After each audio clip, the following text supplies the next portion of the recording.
Hello बच्चों, निदानात्मक कक्षा हेतु मॉड्यूल सत्र 2024-25 विद्यार्थी अभ्यास पुस्तिका कक्षा 10वीं विषय विज्ञान की हम देख रहे हैं। इसके अंतर्गत आज हम अध्याय 7 जीव जनन कैसे करते हैं ये 2, 3 एवं 4 अंकों वाले प्रश्नों को यहाँ पे हम हल करेंगे। तो चलिए शुरू करते हैं। 2 अंक वाले प्रश्नों में पहला प्रश्न है यहाँ पे, ब्रायोफिल्म की पत्तियों द्वारा प्रजनन किस प्रकार होता है, समझाइए। तो बच्चों यहाँ पे हमें इस प्रकार से आंसर देना है कि ब्रायोफिल्म में कलिकायन विधि द्वारा प्रजनन होता है। ब्रायोफिल्म की पत्तियों में कलिकायन होता है। इसकी पत्तियों के किनारों पर छोटी छोटी कलिकाएं बनती हैं जो कि कुछ समय पश्चात विकसित होकर जड़ सहित संपूर्ण छोटे छोटे पौधों का निर्माण करती है। तो जैसा कि हम यहाँ पे देख रहे हैं, यहाँ पे चित्र में देख रहे हैं, ये आपको पत्तियों में छोटे छोटे नए पौधे निकलते दिखाई दे रहे हैं। चलिए प्रश्न क्रमांक दूसरा देखते हैं, जहाँ पे लिखा है हाइड्रा में अलैंगिक की मुकुलन प्रक्रिया को 3 चरणों में सही क्रम में दर्शाने वाला आरेख खींचिए। तो यहाँ पे ये आरेख खींचा हुआ है, सबसे पहला चरण और ये दूसरा और ये तीसरा चरण देख रहे हैं आप बच्चों स्क्रीन पे। चलिए बात करते हैं प्रश्न क्रमांक 3 की, जिसमें लिखा है प्लेनेरिया पुनरुद्भवन की प्रक्रिया को चित्र सहित व्याख्या कीजिए। तो इसमें लिखेंगे हम बच्चों कि पुनरुद्भवन पुनर्जनन शरीर के नवनिर्माण की वह प्रक्रिया है जिसके अंतर्गत शरीर के टूट जाने पर उसकी मरम्मत हो जाती है और प्रत्येक टुकड़ा पूर्ण होकर नया जीव बनाता है। पुनरुद्भवन पुनर्जनन कहलाता है। तो यहाँ पे देख रहे हैं बच्चों, ये एक प्रक्रिया दिखाई गई है पुनर्जनन की। इसके बाद हम प्रश्न क्रमांक 4 की ओर चलते हैं, जहाँ पे कायिक प्रवर्धन क्या होता है ये बताना है। तो इसकी हम परिभाषा इस प्रकार से देते हैं, जैसा कि आप देख रहे हैं, कायिक प्रवर्धन की क्रिया में पौधे के विभिन्न भागों में नवीन पौधे का निर्माण होता है। तो इस प्रक्रिया को कायिक प्रवर्धन या कृत्रिम अलैंगिक जनन कहते हैं। बच्चों अगला प्रश्न देख रहे हैं यहाँ पे, या 5वें नंबर का, जिसमें लिखा है द्विखंडन या द्विविखंडन क्या है। तो बच्चों इसका आंसर इस तरीके से हमें देना है। ये जैसा कि आप देख रहे हैं, द्विविखंडन एक कोशिकी जीवों में कोशिका विभाजन द्वारा 2 बराबर भागों में विभक्त हो जाती है तथा प्रत्येक भाग एक नए जीव को जन्म देता है। इस प्रक्रिया को हम द्विविखंडन या द्विखंडन कहते हैं। चलिए प्रश्न क्रमांक 6 देखते हैं, जिसमें लिखा हुआ है उस संरचना का नाम लिखिए जिसके द्वारा गर्भस्थ शिशु अपनी माँ से जुड़ा रहता है, उसका कार्य लिखिए। तो यहाँ पे हम इसका आंसर कुछ इस तरीके से देते हैं कि गर्भस्थ शिशु माँ से प्लेजेंटा नामक ऊतक से जुड़ा होता है। इसी का के द्वारा भ्रूण भी माँ के गर्भस्थ से पोषित होता है तथा इसी के माध्यम से जल, ग्लूकोज, ऑक्सीजन तथा अन्य पोषक तत्व प्राप्त करता है। बच्चों अगला प्रश्न है 7वें नंबर का, मादा प्रजनन तंत्र में फैलोपियन नलिकाओं की भूमिका का वर्णन कीजिए। तो यहाँ पे हम लिखेंगे कि फैलोपियन ट्यूब अंड वाहिनी, इसमें अंड कोशिका का निषेचन होता है तथा ये युग्मनज को गर्भाशय से प्रेषित कर देती है।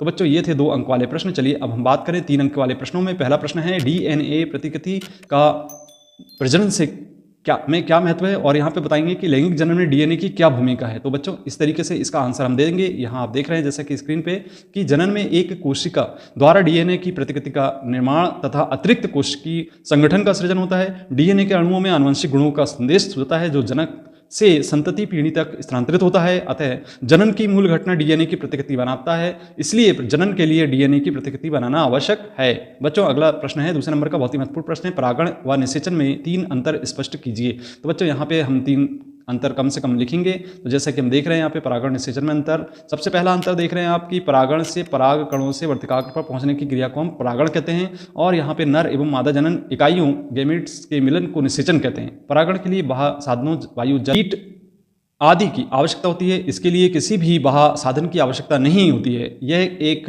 बाह्य क्रिया है और यह बीजांड के भीतर होने वाली क्रिया है। इसके लिए किसी पूर्व क्रिया की आवश्यकता नहीं है। निषेचन होने से पूर्व परागण होना आवश्यक है। तो बच्चों ये था परागण और निषेचन में अंतर। चलिए बात करते हैं हम परागण क्या है, ये कितने प्रकार का होता है। तो यहाँ पे परिभाषा जैसे कि हम देख रहे हैं, परागण क्या है। सबसे पहले तो इसकी बात करें तो यहाँ पे लिखा हुआ है कि वह प्रक्रिया जिसमें पुंकेसर के परागण कोश से परागण उसी पुष्प के या दूसरे पौधे के पुष्प के वर्तिकाग्र पर गिरते हैं, परागण कहलाती है। इसके बाद स्वपरागण की बात करें तो यहाँ पे बच्चों स्वपरागण की परिभाषा लिखी हुई है।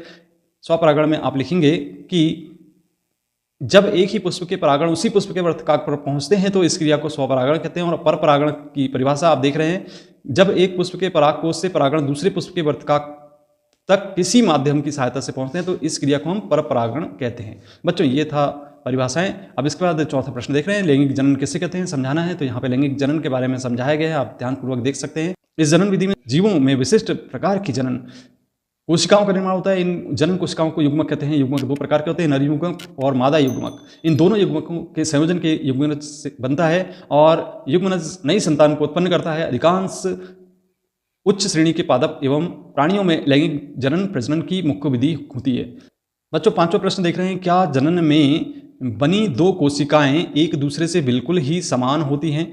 तो इसका आंसर देंगे बच्चों यहाँ पे कि अलैंगिक जनन में बनी दो कोशिकाएं बिल्कुल समान होती हैं। किसी जीव के अलैंगिक जनन से उत्पन्न जात संतति को उस जीव के क्लोन कहते हैं, क्योंकि उसका एकल जनक होता है और उनका डीएनए उनके जनक के डीएनए से एकदम मेल खाता है। लैंगिक जनन से में समरूपता नहीं होती, क्योंकि लैंगिक जनन में दो जनक भाग लेते हैं जिनके गुण भिन्न होते हैं। तो बच्चों ये था 5वें प्रश्न का आंसर। अब 6वां प्रश्न देखते हैं, जिसमें लिखा है कि ऋतु स्त्राव क्यों होता है। तो यहाँ पे हम लिखेंगे इसका आंसर कि जब अंड निषेचन नहीं होता तो गर्भाशय की भित्ति में बनने वाले परत का कोई उपयोग नहीं रहता, अतः यह परत धीरे धीरे टूटकर योनि मार्ग में रुधिर और म्यूकस के रूप में निष्कासित होती है, इसलिए ऋतुस्राव होता है। अगला प्रश्न है यहाँ पे अलैंगिक जनन की अपेक्षा लैंगिक जनन के क्या लाभ है। तो यहाँ पे आप लाभ देख सकते हैं कि नंबर 1 जिसमें लिख रहे हैं कि लैंगिक जनन में संतति में गुणों के विकास की संभावना होती है, तो जो लैंगिक जनन में नहीं, और नवीन संतति में विभिन्नता का विकास होता है जो अलैंगिक जनन में नहीं। लैंगिक जनन के फलस्वरूप उत्पन्न विभिन्नताएं इस स्पीसीज के अस्तित्व को बनाए रखने में सहायक होती है, जो अलैंगिक जनन में संभव नहीं है। अतः अलैंगिक जनन की अपेक्षा लैंगिक जनन में अनेक लाभ होते हैं। इसके बाद बच्चों 8वां प्रश्न देख रहे हैं, जिसमें ऊतक संवर्धन तकनीक किसे कहते हैं, समझाइए लिखा है। तो यहाँ पे आप देख सकते हैं, इसको आप चाहें तो स्क्रीनशॉट ले लें और इसका आंसर लिख लें। इसके बाद हम देखते हैं प्रश्न 4 अंक वाले प्रश्नों को, जिसमें पहला प्रश्न है गर्भ निरोधक युक्ति अपनाने के क्या कारण हो सकते हैं। तो बच्चों इसका पहले प्रश्न का आंसर कुछ इस तरीके से देना है कि यौन लैंगिक क्रिया द्वारा गर्भधारण की संभावना सदैव ही बनी रहती है। गर्भधारण की अवस्था में स्त्री यदि गर्भधारण के लिए तैयार नहीं है तो उसके स्वास्थ्य पर विपरीत प्रभाव पड़ता है। इसके अतिरिक्त स्त्री की शारीरिक अस्वस्थता एवं असमर्थता भी उसे गर्भधारण न करने के लिए बाध्य करती है। इस कारण गर्भ निरोधक युक्तियां अपनानी पड़ती हैं। इसके बाद अगला प्रश्न है कुछ पौधों को उगाने के लिए कायिक वर्धन का उपयोग क्यों किया जाता है। तो इसका आंसर आप कुछ इस तरीके से देंगे कि कुछ पौधों में ऐसी क्षमता होती है कि उनके कुछ भाग जैसे जड़, तना एवं पत्तियां उपयुक्त परिस्थितियों में विकसित होकर नया पौधा बना लेते हैं। इस प्रक्रिया में नए पौधे शीघ्र तथा आसानी से उत्पन्न हो जाते हैं तथा ऐसे पौधे भी इस विधि से उगाए जा सकते हैं जो बीज उत्पन्न करने की क्षमता खो चुके हैं। इसके अतिरिक्त इस प्रकार से उत्पन्न पौधे एक समान होते हैं, इसलिए कुछ पौधों को उगाने के लिए कायिक परिवर्धन का उपयोग किया जाता है। बच्चों अगला प्रश्न देख रहे हैं यहाँ पे 3 नंबर का पुष्प की अनुदैर्ध्य काट का नामांकित चित्र। तो ये आप देख सकते हैं पुष्प की अनुदैर्ध्य काट का नामांकित चित्र, ये हम देख रहे हैं स्क्रीन पे। इसके बाद अगला प्रश्न देख रहे हैं निम्नलिखित के कार्य लिखिए। तो सबसे पहले विसरण के कार्य की बात करें तो यहाँ पे विसरण के कार्य बताए गए हैं। यहाँ पे लिखेंगे हम कि विसरण शुक्राणु उत्पन्न करते हैं और विसरण से टेस्टोस्टेरोन हार्मोन स्रावित होता है। इसके बाद अंडाशय की बात करें तो यहाँ पे अंडाशय का कार्य अंडाणु उत्पन्न करना होता है, मादा हार्मोन एस्ट्रोजन तथा प्रोजेस्टेरॉन स्राव करती है। इसके बाद शुक्रवाहिका, यहाँ पे शुक्रवाहिका शुक्राणु शुक्राशय में खुलती है, यह नलिका वीर को शुक्राशय में पहुंचाती है। इसके बाद पुंकेसर, यह पुष्प का नर जनन अंग होता है, यह पतला तंतु के समान होता है। शीर्ष भाग पर परागकोश होता है जिसमें परागकण होते हैं, इसका मुख्य कार्य परागकणों को उत्पन्न करना होता है। इसके बाद हम देख रहे हैं बच्चों यहाँ पे अलैंगिक एवं लैंगिक जनन में अंतर। तो यहाँ पे आपको 5 अंतर दिखाई दे रहे हैं। सबसे पहला अंतर जिसमें हम देख रहे हैं कि इसमें प्रायः एक जनक भाग लेता है और इसमें 2 जनक भाग लेते हैं। इसके बाद हम दूसरा अंतर देख रहे हैं कि इसमें युग्मक उत्पन्न नहीं होते और इसमें युग्मक उत्पन्न होते हैं। इस प्रक्रिया में निषेचन नहीं होता, इस प्रक्रिया में निषेचन होता है। इस प्रक्रिया में युग्मनज नहीं बनते हैं और इसमें युग्मनज बनते हैं। प्रजनन के दौरान अर्धसूत्री विभाजन नहीं होता है, प्रजनन के दौरान अर्धसूत्री विभाजन होता है। तो बच्चों ये थे अलैंगिक एवं लैंगिक जनन में अंतर। इसके बाद बहुत महत्वपूर्ण अंतर स्वपरागण और परपरागण में अंतर लिखिए। तो यहाँ पे आप देख सकते हैं कि ये स्वपरागण परपरागण में अंतर दिया गया है। पहला अंतर जैसा कि हम देख रहे हैं, स्वपरागण के लिए पुष्प का द्विलिंगी होना आवश्यक है और परपरागण के लिए द्विलिंगी एक लिंगी दोनों प्रकार के पुष्प भी हो सकते हैं। इसके बाद नर तथा मादा का भाग एक साथ परिपक्व होना आवश्यक है और यहाँ पे प्राय नर तथा मादा भाग अलग अलग समय पर परिपक्व होते हैं। और यहाँ पे स्वपरागण में पुंकेसर एवं जायांग की व्यवस्था ऐसी होनी चाहिए ताकि परागण सुगमता से हो सके। इस प्रकार के परागण के लिए यह आवश्यक नहीं है। इसमें पुष्प आकर्षणहीन, गंधहीन तथा मकरंदहीन होते हैं और यहाँ पे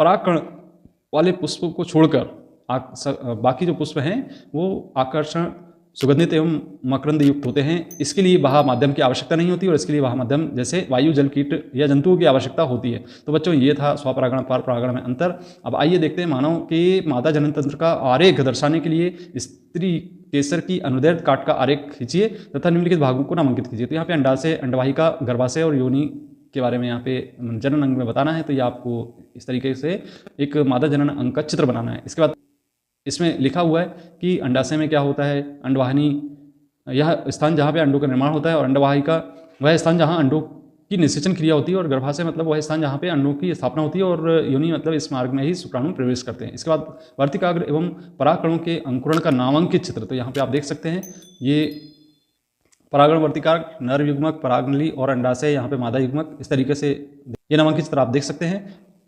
बच्चों यदि आपको वीडियो पसंद आता था तो वीडियो को लाइक करें, अपने मित्रों को शेयर करें। यदि अभी अब तक आपने इस चैनल को सब्सक्राइब नहीं किया तो सब्सक्राइब जरूर करिएगा। मिलते हैं अगले वीडियो में इसी प्रकार के कंटेंट को देखने के लिए। धन्यवाद।